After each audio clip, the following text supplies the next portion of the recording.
Hey à tous, j'espère que vous allez bien. Avant les films Disney, je vais vous parler d'un studio d'animation que l'on allie très souvent à Disney, Pixar. Ce studio fait des films entièrement en images de synthèse depuis 1990. Mais ses grandes différences avec Disney, c'est que les films sont entièrement originaux et ne sont pas adaptés. Disney, c'est un peu la magie, le merveilleux, l'imaginaire. Et Pixar, ce sont des histoires complètement atypiques, assez psychologiques et tellement touchantes. Je ne sais pas si je préfère Disney à Pixar ou inversement, mais ce sont deux studios qui se complètent très bien. Il y a 3 films qui ont manqué le classement de peu, mais je voulais en parler rapidement. Il y a En Avant, j'ai déjà fait la critique, je la mettrai en description. Mais pour ceux qui ne l'ont pas vu encore, allez-y, il est en salle, c'est un petit film magique, savoureux et tendre. Ensuite, il y a Les Indestructibles. Moi qui n'aime pas vraiment les super-héros, j'aime beaucoup ce film. C'est un film drôle, familial, comme on en voit peu dans les films Marvel d'ici maintenant. Et enfin, Monstre Academy. Il vaut presque le premier, à quelque peu de choses près. Il a surtout une morale extrêmement bien retranscrite qui est de se donner à fond pour un but et même si cela échoue, il faut se dire qu'on a donné le meilleur de nous-mêmes. Pour les 10 prochains, ce sont les films que je conseille à n'importe qui. Des vrais bijoux d'animation et ne vous inquiétez pas, il n'y aura aucun spoiler.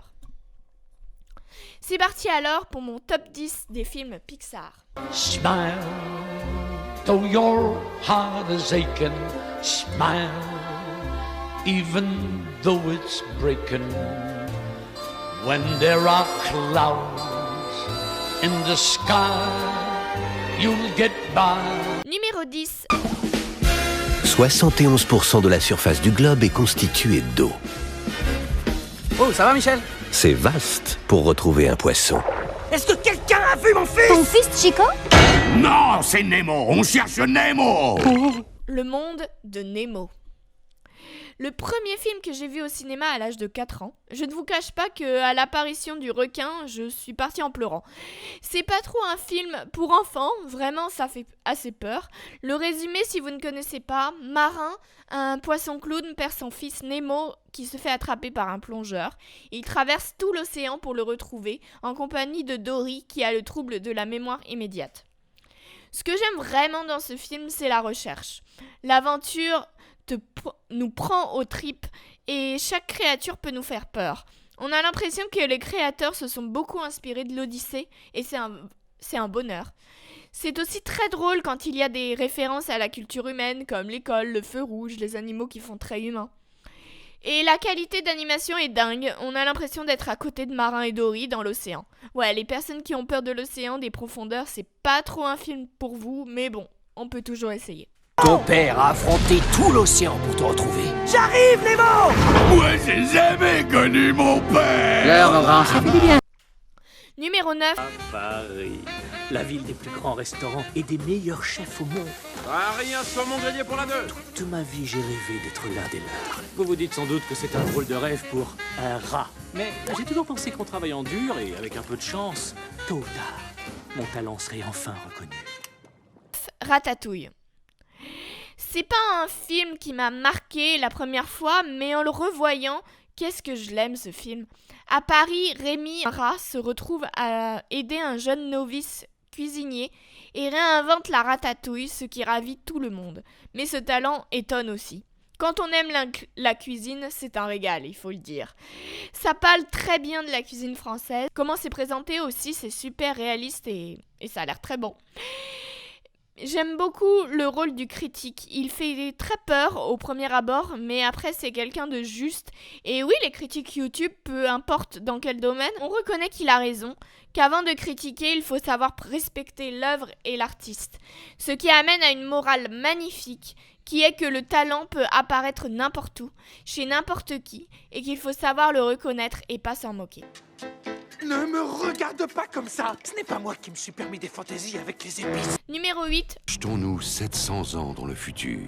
L'humanité a déserté notre planète, laissant à une incroyable machine le soin de nettoyer la Terre. Forte personnalité. Il est extrêmement curieux et un petit peu trop seul. Mais tout cela est sur le point de changer. Wall-E. Un film qui m'a complètement retourné le cerveau. Je ne l'avais jamais vu avant cette année et j'en ai entendu beaucoup de bien. Et franchement, c'est un film magnifique qui se veut discret et pas prétentieux. Il y a 700 ans, les humains ont décidé de déserter sur une autre planète. Wall-E, un petit robot, fait le tri des déchets humains. Cette scène dure 10 minutes, elle est muette, mais elle est vraiment amusante et insouciante. Un jour, Wall-E rencontre un autre robot, Eve, venant de la planète où vivent les humains. Il en tombe amoureux et en tentant de la protéger, il arrive à sauver la planète Terre. C'est un film tellement enchanteur et adorable. C'est un film de science-fiction très enfantin, mais pas que adressé aux enfants. Wall-E est innocent comme un enfant et il ne s'occupe pas de grand-chose que de Eve. C'est tellement chou quand il essaye de la sauver, quand ils rient ensemble. Ces deux robots ne parlent pas souvent, mais à chaque fois qu'on entend leur voix, on est sous le charme. Numéro 7.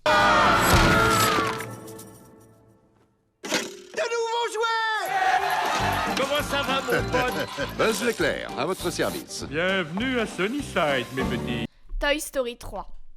Je suis désolée que ce soit celui que j'ai le moins aimé dans cette tétralogie. Je l'aime beaucoup, mais les 3 autres sont meilleurs pour moi. Celui-là a moins d'originalité et trop de facilité scénaristique pour le mettre plus haut. Tout compte fait, je le trouve très bon. Andy a grandi et va à l'université. Les nouveaux jouets sont recueillis dans un centre de loisirs et essayent de s'en sortir. C'est l'un des rares films d'animation Pixar qui a le plus de scènes marquantes et ultra touchantes. La fin est ma meilleure scène Disney Pixar confondue. Je pleure à chaque fois. C'est tellement nostalgique en plus.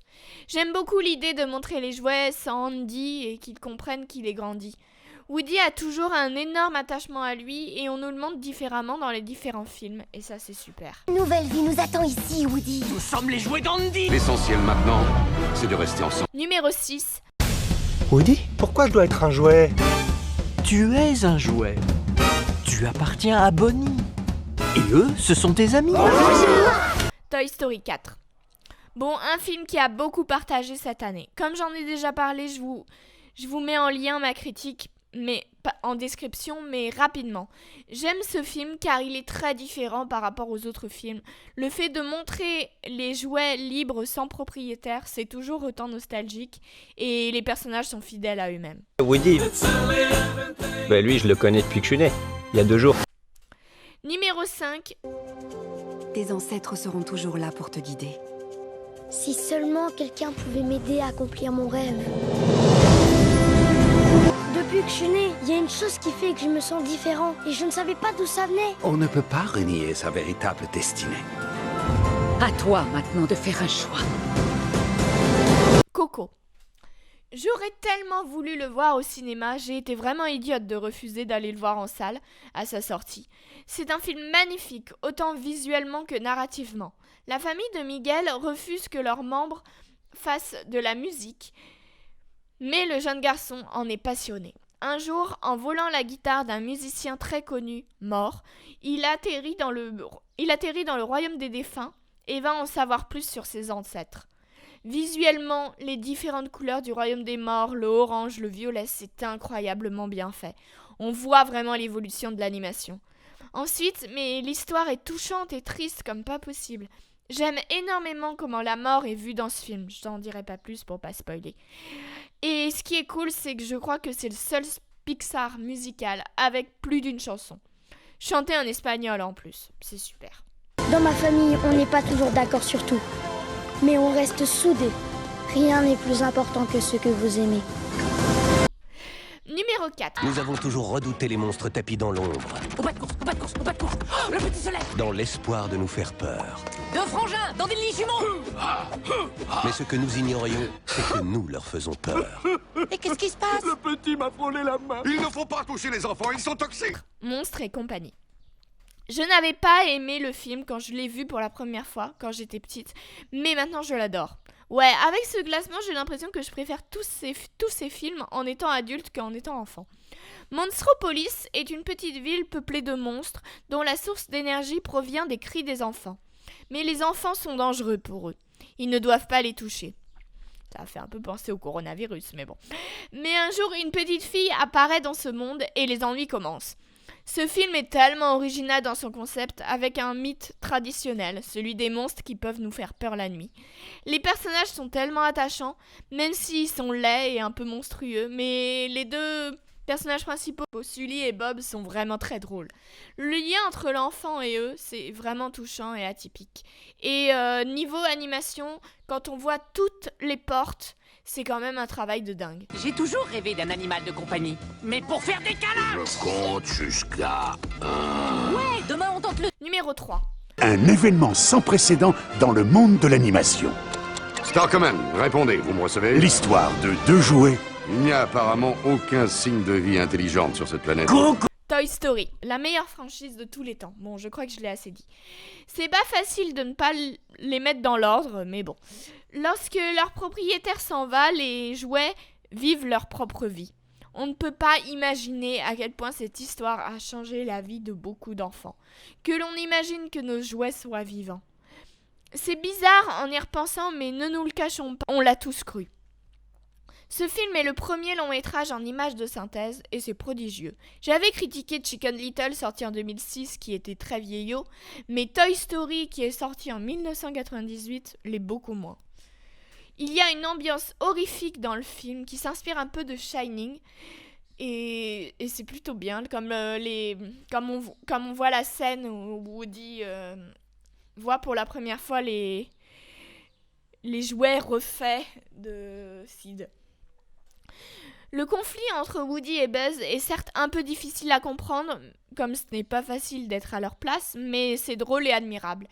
Et j'aime beaucoup les jeux de mots vaseux, ça me fait quand même rire.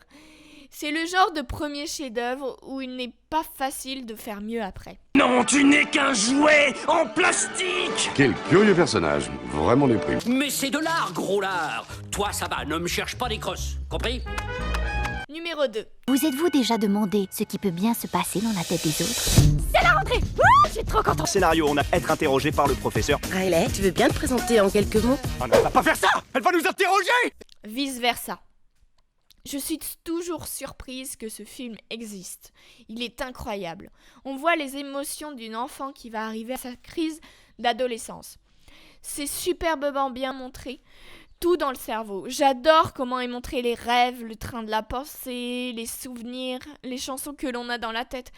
Tout est super bien fait. C'est drôle et c'est recherché en plus. Quand on voit les images de ce film, on se dit que c'est un film pour enfants, pour qu'ils comprennent comment le cerveau fonctionne ludiquement. Mais c'est bien plus compliqué que ça quand on le voit adulte. Tout ça a des incidences sur la vie de Riley et il n'y a pas vraiment de scénario, ça arrive parce que ça doit arriver et c'est ça l'adolescence. Pixar a fait super fort en faisant ce film. Et puis la tristesse qui évolue et qui deviendra presque plus importante que la joie, et pas dans le négatif. Je trouve ça super beau et touchant. Attends, tu vas te perdre. Sois positive. D'accord, je suis positivement sûre que tu vas te perdre. Avant de passer au numéro 1, j'aimerais vous faire mon top 5 des meilleurs courts-métrages Pixar. Ils durent 5 minutes, allez les voir, c'est des petits chefs-d'œuvre. En numéro 5, Pepper. C'est l'histoire d'un petit oiseau qui a peur de l'eau et qui doit vaincre ses peurs. C'est super mignon et ultra bien fait. En numéro 4, Knick Knack. Je sais pas si je le prononce bien. C'est un bonhomme de neige qui veut sortir de sa boule de neige pour rejoindre une sirène. C'est plutôt intriguant, on ne voit pas passer le temps et c'est très drôle. En numéro 3, Jour-Nuit. C'est deux bons hommes, la nuit et le jour, qui montrent à chaque fois leurs avantages. C'est vraiment amusant à suivre et assez intéressant.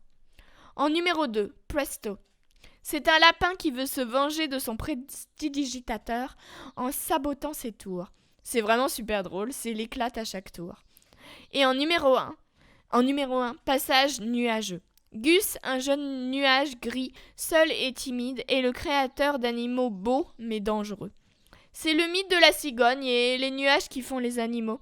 Vraiment, j'aime beaucoup, c'est marrant et ça peut paraître un peu réaliste. Revenons au numéro 1 Pixar.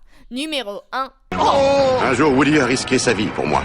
Je ne serais pas digne d'être son ami sans lui rendre l'appareil. Je te mets aussi tes yeux de méchant.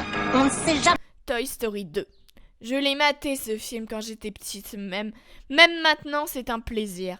Woody est volé par un collectionneur de jouets, il rencontre 3 nouveaux jouets et comprend son passé. J'adore ce film pour Jessie énormément. Au début elle est très agaçante, mais dès qu'elle parle de sa propriétaire, elle est vraiment attachante. Ce film a été le premier film en images de synthèse à faire pleurer grâce à cette scène. Et c'est beau quoi. Le fait que Woody s'interroge plus sur son côté jouet plutôt que comme le jouet d'Andy, c'est super intéressant et c'est peu instauré dans le 3 de son côté. Il y a des scènes haletantes comme la fin avec l'avion où j'ai toujours des frissons et aussi des moments très drôles comme quand les jouets se cachent dans des plots pour traverser. C'est super culte. Et il y a des phrases qui claquent, comme quand Buzz dit qu'il ne faut pas prendre l'ascenseur parce que les ennemis n'attendent que ça. Voilà. C'est tout ce que Pixar sait si bien faire. L'originalité, les références de films aussi comme Star Wars, qui est marrante, pas subtile mais marrante, des répliques et des scènes cultes, des personnages et nouveaux personnages attachants comme Jessie ou même Sifli, et des moments émotions très forts. L'infini et au-delà! Surtout ne parlez pas aux jouets que vous ne connaissez pas! Voilà, j'espère que ma vidéo vous aura plu. N'hésitez pas à vous abonner, à liker, à partager. Et là, je peux enfin dire, allez voir des films. À plus!